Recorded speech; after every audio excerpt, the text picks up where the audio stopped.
we're staying with the story of Uganda. Appalling.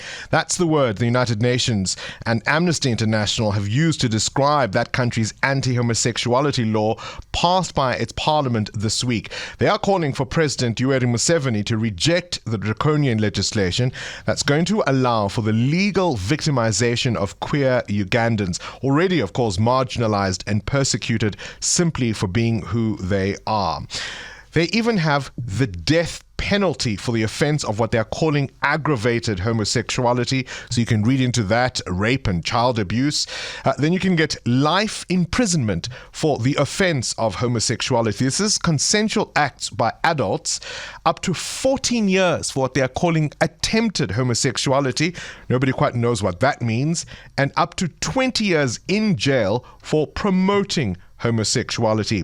We are joined now by Richard Lusimbo, who is the founder and Director General of Uganda Key Populations Consortium. Thank you so much for your time this morning. I suppose my first question is, what has the reaction of the queer community been to this? How scared are people?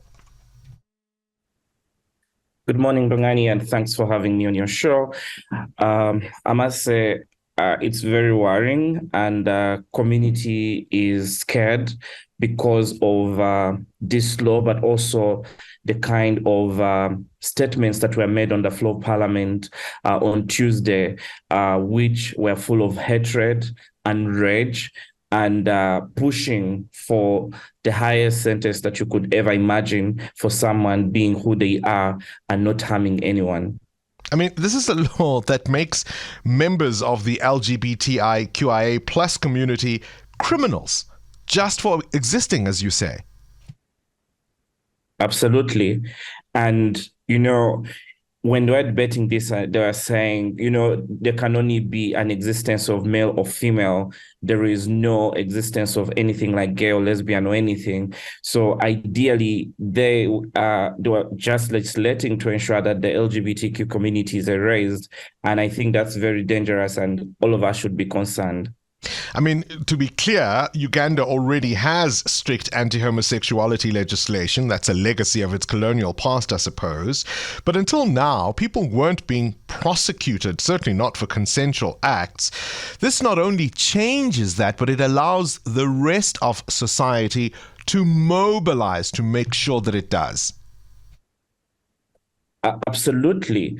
The fact that they are pushing for non-existence of the community. So it means that anyone who knows anybody can always deal with them. This is turning society against society, but also really turning families, doctors, or anyone who has any information about an LGBTQ person. If they don't report, there's a penalty for that.